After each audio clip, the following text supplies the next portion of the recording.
자, 집값 추세가 좀 반등되고 있는 것들이 지금 데이터로 나와가지고 여러분들한테 한번 소개를 하려고 합니다. 지금 세 달째 서울은 지금 실거래가 지수가 상승으로 지금 나오고 있습니다. 그래서 이게 실제로 거래된 거를 보면은 실거래가들은 이제 워낙 이제 많이 빠졌었기 때문에 1월, 2월, 3월 해서 지금 계속 이제 상승세를 지금 보이고 있는데 그 나머지 그 매매 지수죠. 매매 지수들은 이제 좀 시차가 있기 때문에 실거래가보다는 시장에서 말하는 어떤 그 분위기를 좀 반영하는 게 이제 지수다 보니까 좀 늦게 반영되는 것들이 있었는데 그 통계 수치들도 지금 반등을 하고 있어가지고 소개를 하려고 합니다. 이 서울 집값 1년 만에 상승 전환했다 해서 뭐 추세 반등, 급매 소진 뭐 이런 기사들인데 이게 지금 한국부동산원에서 이제 주간, 월간 이렇게 아파트 매매가 변동률을 발표하는데 주간 아파트 매매가 변동률에서 51주 만에 처음으로 상승이 찍혔습니다. 그래서 0.03%가 상승을 했는데 이게 전국은 아직 이제 하락 추세로 지금 통계가 나오고 있는데 서울은 통계 수치도 이제 상승이 나왔습니다. 그래서 이게 보면은 어디가 올랐을지를 봤더니 마용성 있죠. 마용성이라고 불리는 마포, 용산, 성동이 이제 성동은 이제 보합이고 마포, 용산이 0.02, 0.04 정도 올랐는데 강남 쪽에서 많이 올랐어요. 보니까 그래서 서초구가 0.13%, 강남구가 0.2, 송파구가 0.26 정도 상승을 했습니다. 그래서 실제로 보면은 이런 지역들이 그 실거래가 지수들도 많이 올라가지고 특정 단지들을 보면은 올 1월 정도가 가장 이제 저점이었는데 그때 대비해서는 한 10%에서 한 15% 정도 상승한 그런 모습들을 보이고 그게 이제 지수들에도 이제 반영이 되고 있는 것 같습니다. 이게 매매가도 올랐지만 이제 전세도 이제 반등을 해가지고 처음으로 서울이 이제 전세가도 이제 상승이죠. 0.01이긴 하지만 이제 상승으로 이제 올라갔습니다. 나머지는 아직 하락세로 이제 나오고 있는데 서울, 인천 중에 서울은 전세도 0.01%가 상승했습니다. 그러면 여기는 또 어디가 올랐을까 봤더니 은평구, 마포구, 양천구. 그러니까 나름 뭐 대단지 아파트들이 좀 있고 나름 아이들을 좀 키울 수 있기 좋은 뭐 그런 곳들이 이제 좀 올랐다고 보면 될 것 같고 동작구 그리고 여기도 이제 또 강남 쪽에서 전세가들이 상승폭이 좀 있었어요. 그러니까 이런 거를 보면은 지금 전반적으로 하락하는 곳들이 많이 있긴 하죠. 0.01%뭐 올랐는데 뭐 이게 뭐 대세 상승이라고 부를 수는 없겠지만 뭐 반등했던 것들이 실제 수치로 지금 나타나고 있다. 그런 것들이 반영돼서 이제 상승이 찍히기도 하는구나. 자, 그러면 이제 어떤 지역들이 올랐는지는 보여드렸지만 그럼 가격대를 보면은 고가 아파트들에서 상승세가 좀 많이 나옵니다. 아까 말했던 이제 강남 3구 쪽에서 상승세들이 찍히고 있는데 원래 이제 반등이라는 것들은 항상 그 고가 아파트에서 먼저 나오잖아요. 그리고 항상 강남에서 시작되고 그걸 이제 볼 수 있는 게 KB 선도 아파트 50지수인데 선도 아파트라고 해서 이제 가장 뭐 금액대가 큰 소위 말하는 뭐 총액이 큰 아파트들을 이제 다 50개를 뽑아가지고 월별 증감률을 쭉 이제 KB 부동산에서 체크를 하는데 그게 이제 쭉 많이 빠졌었다가 최근에 거의 보합으로 올라왔었는데 이번에 5월달에 처음으로 0.1% 정도 올라가는 걸로 이제 상승으로 지금 나온 겁니다. 그러니까 한마디로 지금 이제 대형 단지들, 서울의 이제 대단지들 이제 상승세를 좀 보이면서 강남발 상승이 이제 실제 수치로도 나온다라고 볼 수 있을 것 같고 반대로 이제 저가라고 하면 좀 그렇지만 중저가 아파트들, 이 특례보금자리로는 해당되는 곳들이 이제 거래가 이제 활발하게 좀 되면서 여기서 이제 그 숨통이 트인 거라고 좀 보일 것 같아요.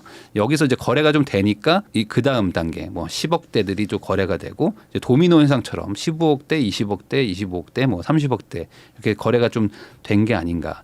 과거에는 이게 다 묶여 있고 다 대출이 안 나오다 보니까 다 같이 꼼짝 마라 하면서 가만히 있었었는데 이 특례보금자리론을 통해서 DSR을 우선은 이제 제외하고 풀어줬죠. 그러다 보니까 이제 그 3억대, 5억대, 6억대, 9억대들 이제 하나씩 이제 거래가 되기 시작하면서 소위 말하는 이제 갈아타기가 시작되니까 그러면서 이제 9억대들도 이제 좀 팔리기 시작하고 차근차근 이제 팔렸던 것들이 밑에서부터 좀 거래가 되고 그리고 이제 위에 그 고가들도 좀 거래가 되기 시작하면서 전체적으로 이제 중간도 같이 거래가 되면 이런 모습을 좀 보인 게 아닌가라고 생각을 좀 합니다. 그리고 매도세가 세면은 이제 뭐 이런 상승세가 또 다시 또 꺾였을 텐데 이 매도 부담도 지금 많이 내려가 있는 상태예요. 기본적으로 공동주택 공시가격 변동률이 이번 해에 19% 정도 낮춰졌기 때문에 보유세가 많이 감소했죠. 그리고 촬영일로는 내일 모레죠. 6월 1일부로 이제 또 보유세가 이제 결정이 되는데 지금 그 뭐 보유세 가지고 뭐 기사들 많이 안 나오잖아요. 그 이유가 보유세가 상당 부분 감소돼 가지고 특히 종부세를 내는 분들이 많이 줄었습니다. 그리고 종부세를 내는 분들 자체도 금액이 많이 낮아져 가지고 이 정도면 한번 낼만 할 것 같은데 1년 정도 더 버틸 수 있을 것 같은데 정도의 그런 수준으로 많이 보유세가 감면이 됐어요. 그러다 보니까 지금 팔아야 되겠다는 요인이 좀 많이 내려갔고 그리고 어차피 빠진 거 어차피 세금 한 번 더 내고 1년을 더 가지고 있다가 팔면 지금 파는 것보다는 더 나을 것 같은데 라는 생각을 자연스럽게 하게 되시는 거죠. 그러니까 원래라면 어땠냐면은 3월 4월에 종부세가 걱정돼 가지고 6월 1일 되면 종부세를 무조건 내야 되니까 3월 4월에 증여를 엄청나게 했단 말이죠. 그리고 3월 4월에 급매물들이 막 나왔었습니다. 근데 지금은 3월 4월에 급매물도 안 나왔어요. 그리고 증여도 안 합니다. 왜냐? 보유세가 확실히 낮아졌기 때문에. 그러니까 급하게 증여를 할 이유가 없어진 거죠. 그래서 원래 한 2에서 4만 건 정도를 증여를 했었는데 1만 건 정도로 확연하게 떨어졌다. 그 말은 아무래도 이제 공시가격이 하락돼서 이제 계산을 해보니까 굳이 증여를 해가지고 증여세를 낼 바에는 한 해 정도, 한두 해 더 가지고 가가지고 나중에 바뀌는 걸 보고 팔든지 증여를 해도 무리가 없겠구나라고 생각하는 게 아닐까라고 생각을 합니다. 그래서 지금 매수 심리도 여러모로 좀 개선이 되고 있는 거예요. 그러니까 이게 팔려는 사람들이 좀 줄고 살려는 사람들이 계속 늘어나니까 매수 심리가 이렇게 올라가는 거겠죠. 그래서 이게 조사를 하는 와중에 계속 지속적으로 매매 수급 지수가 좀 올라가고 있는 상황. 물론 이제 100이 아니기 때문에 여전히 낮은 수준이긴 하지만 이 추세상 지금 계속 상승은 하고 있습니다. 그래서 이게 매도 이유 감소를 보여주고 있는 게 아닌가라고 생각은 하고요. 그리고 지금 전세 사기가 뭐 워낙 심하기 때문에 지금 아파트와 비아파트의 양극화가 계속 심해지고 있는데 지금 이게 수치가 되게 심각한 게 이 전세도 지금 비아파트는 되게 급감하고 있어요. 비아파트는 매매도 되게 급감하고 있습니다. 그러니까 매매도 거의 안 해요. 그리고 전세도 안 살아요. 그러면은 이게 어떻게 되는 거냐? 이 매매와 전세가 동반하락하면은 여기 살던 사람들은 어디로 가는 거냐 이거죠. 당연히 월세로 좀 갈 거고 그리고 월세 아니면은 나는 아파트로 가야 되겠다라는 수요들도 있을 거란 말이죠. 요 수요들도 분명히 어느 정도 이 매매가나 전세에 지금 영향을 미치고 있는 거라고 볼 수 있겠죠. 그래서 지금은 그 시장에 급매가 거의 없다. 실제로도 지금 데이터로 나오는 게 서울 아파트 매매 중 직전 거래가 대비 상승이 얼마나 많고 하락이 얼마나 많냐라고 봤을 때 상승이 한 절반 정도로 좀 많이 늘었습니다. 3월 대비 4월이 훨씬 더 상승세가 좀 세졌다. 그리고 하락을 찍히는 게 좀 더 낮아졌다라고 보는 게 이게 데이터로도 나옵니다. 그러니까 아마 5월은 조금 더 상승이 좀 많지 않을까라는 게 좀 느껴집니다. 그러니까 전반적으로 지금 급매가 없어요. 그러니까 팔 이유가 없어진 거죠. 왜냐하면 기본적으로 가격도 많이 내려갔지만 이게 가격이 더 내려갈 거가 걱정돼야지 뭐 파는 건데 더 내려갈 거라는 게 뭐 사실 기대가 많이 안 되는 상황에서 버티면 되지라는데 버텨도 뭐 크게 부담이 없는 수준까지 보유세나 뭐 이런 세금 문제들이 좀 낮아졌기 때문에 버티고 있는 사람들이 많아졌고 살려는 사람들은 이 정도 가격이면 살만하겠는데 하다 보니 이제 데이터들이 상승이 조금씩 찍히고 있다. 자, 그러면 이제 이 상황에서 정책적으로 좀 집값을 뭐 추가적으로 좀 낮추려고 하는 움직임이 있을까? 를 보면은 뭐 지금 원희룡 장관은 이제 선호하는 데가 많은 곳은 아파트 값이 좀 바닥일 수는 있지만 전국적으로는 조금 더 내릴 가능성이 있다. 뭐 이렇게 지금 언급을 최근에 한 게 있습니다. 그래서 아직 집값이 바닥이라고 말할 수는 없다. 라고 이제 말한 게 있는데 이게 아마 뭐 장관으로서 고충이 있긴 하겠지만 이게 이제 이런 인터뷰를 한 적도 있어요. 뭐냐면은 부동산 시장 바닥설에 대해서 어떻게 생각합니까? 라고 이제 3월에 인터뷰를 한 게 있는데 보면은 바닥이라고 하기에는 아직 이르다. 그리고 저 바닥 밑에 지하가 있을 수가 있다. 이게 아니다라는 게 확인되기 전까지는 어떻게 국가에서 우리가 바닥이라고 말을 하냐. 이렇게 하는 순간 다 집사라는 얘기나 마찬가지인데 그런 사인을 줄 수는 없지 않냐라는 겁니다. 그러니까 한마디로 장관이 어떻게 지금이 바닥이냐라고 말을 할 수 있냐. 항상 바닥 밑에 지하실이 있다라고 말을 할 수밖에 없다.